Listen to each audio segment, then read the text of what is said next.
Et t'as mis d'éclairage là-bas et tout. Renforcement de l'éclairage, comme au studio. Je crois que ça enregistre. Pas de problème. Donc, bonjour à tous, c'est Eliel de l'agence Arnold, spécialisée dans les espaces de travail. Aujourd'hui, on accueille Aymeric Thomas, qui dirige le bureau d'études techniques Möbius. Aymeric, que fais-tu ? Merci de m'accueillir dans vos beaux locaux.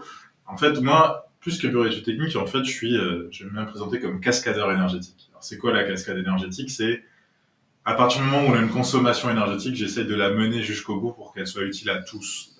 C'est un peu dans la politique RSE, c'est-à-dire la dépense énergétique, oui, elle est normale, elle est nécessaire pour le bien des espaces de travail, mais il faut qu'elle soit efficiente. Et efficiente, c'est bien principalement le confort des usagers, le confort des occupants, le confort des gens qui viennent dans notre établissement. C'est surtout ça l'essentiel de l'énergie.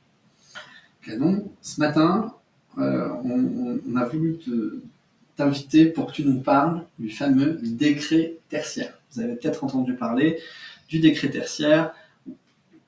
Est-ce que tu peux me dire en 30 secondes, qu'est-ce que c'est le décret tertiaire ? C'est un sujet qui est très vaste et on ne se rend pas encore compte de l'ampleur de ce qu'on nous demande d'ici peu, puisque le décret tertiaire, en fait, va concerner tous les établissements tertiaires de plus de 1000 m². Donc, à vue de nez, c'est à peu près la plus grande surface de France, c'est 150 millions de mètres carrés qui sont concernés par ce décret tertiaire. Il s'agit de faire quoi ? Alors, le décret tertiaire, il est très vaste, c'est très clair et net.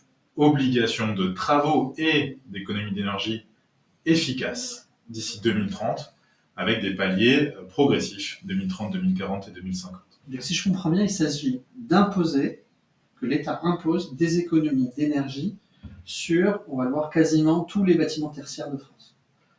Très clairement, obligation de résultat. C'est-à-dire que ce qui va être le maître mot du décret tertiaire, c'est votre facture énergétique. C'est pas juste des calculs théoriques de savoir combien de kilowatts au mètre carré vous allez atteindre, c'est pas juste des études, c'est des travaux et surtout des engagements. Et c'est la facture énergétique qui fait foi. Donc la facture énergétique, elle sera bloquée, figée, elle va être mise sur une plateforme ministérielle qui s'appelle Opérat, administrée par l'ADEME. Donc en fait, c'est quelque chose sur lequel on va y mettre l'ensemble des factures énergétiques de tous les établissements tertiaires de France.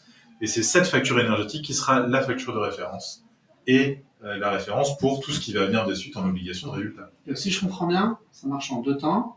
Donc dans un premier temps, on doit s'inscrire sur cette fameuse plateforme. Effectivement. Et on doit, dès cette année, déjà mettre... Qu'est-ce qu'on doit mettre sur cette plateforme ? Eh bien, la plateforme, clairement, c'est la carte énergétique de l'établissement qu'on est en train de faire.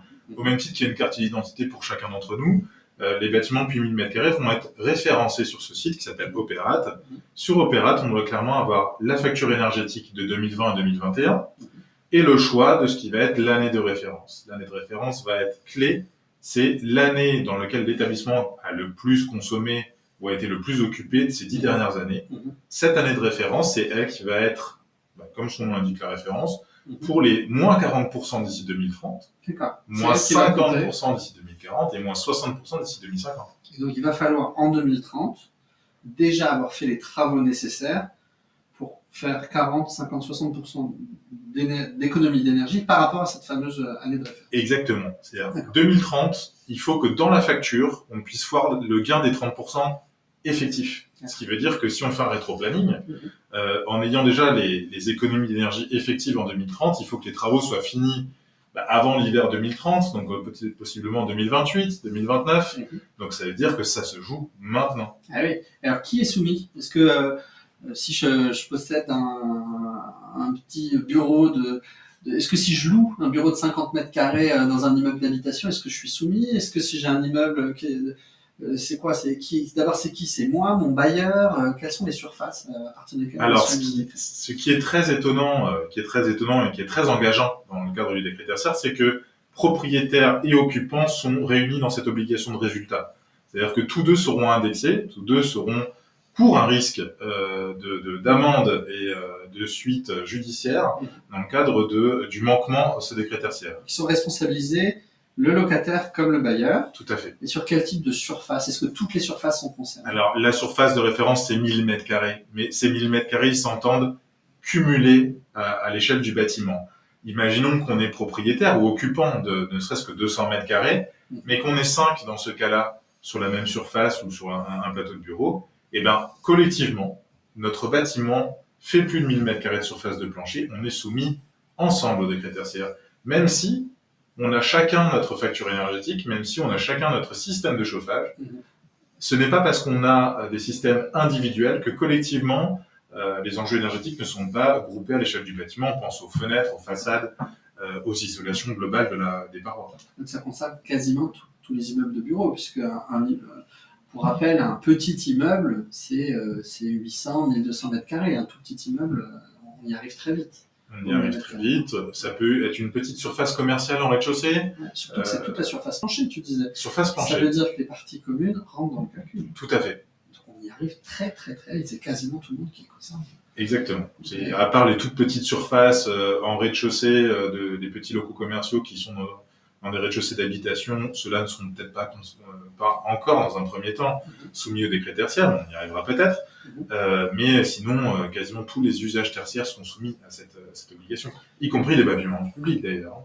Et quelles sont les sanctions pour les bâtiments qui ne s'inscrivent pas, ne feraient pas les démarches, pas de travaux? Alors, qui dit obligation de résultat dit forcément le corollaire qui va en face, c'est-à-dire les sanctions. Et les sanctions, c'est du pécunier, parce qu'on s'adresse principalement à du privé. Donc, propriétaires et occupants sont solidaires dans cette sanction à hauteur de 7 500 € pour une personne morale, propriétaire et occupant. Donc, ces 7 500 € seront obligatoires déjà dès le 1er janvier 2023 si on n'a pas créé la plateforme Opérate et notre bâtiment au sein de cette plateforme. Donc, ces notez bien, inscrivez-vous sur Opérate. Notez bien. C'est ça. Alors, cette obligation, en fait, en plus, elle est liée, nous, en tant qu'occupants d'un plateau, on peut aller sur Opérate, mais elle est liée au bâtiment. Ouais. Donc, ça va être vraiment le gestionnaire du bâtiment qui doit faire la démarche, qui doit vous prévenir et qui doit vous inciter à faire la démarche de votre côté. Et en plus, tu me disais tout à l'heure qu'on ne connaît pas la récurrence de l'application de cette amende. Donc, elle va s'appliquer en 2023. Et à partir de 2030, ça se trouve, ils vont la renouveler tous les ans. Enfin, on ne sait pas à quel. Il est évident qu'aujourd'hui, déjà, la première étape, c'est déjà de créer sa plateforme Opérate. Si on n'a pas la carte d'identité du bâtiment, on est amendable dès le 1er janvier. Et ensuite, cette amende du 1er janvier 2023, peut-être qu'elle va avoir une récurrence si on n'a toujours pas créé en 2024, etc. Et arrivé en 2030, si on n'atteint pas les résultats, parce que imaginons qu'on ait créé la plateforme Opérate, mais qu'on n'atteint pas et qu'on est à 29% ou 20%. Et bien, la deuxième amende arrive déjà en 2031. On ne connaît pas encore exactement l'application du décret, mais les amendes sont déjà là. C'est ça, les amendes sont déjà là. On connaît l'état des finances publiques en ce moment et on sait que j'ai déjà des clients qui ont reçu des courriers amicaux dans un premier temps, leur disant pensez-y. Et toutes les SCI sont quand même sensibilisées sur le fait qu'on va taper principalement dans le privé, et principalement dans le privé propriétaire de bâtiments de plus de 1000 m². Voilà, il n'y aura pas de scrupule à aller chercher ces amendes-là très tôt et très vite. Bah écoute Émeric, merci pour ces précisions. Si vous avez des questions sur, même si on a des personnes qui veulent savoir comment s'inscrire sur Opérate, je suis sûr que vous pouvez vous adresser à nous faire un petit mail et on sera ravis de vous orienter. Également, si vous avez des questions sur quels sont les travaux nécessaires pour l'application de ce décret-là, Émeric se fera un plaisir de répondre à toutes vos questions. On recommande vivement le travail de Möbius qui nous accompagne depuis maintenant quelques années sur tout ce qui concerne l'économie d'énergie dans les bâtiments tertiaires. Encore merci Émeric. À très vite. Merci.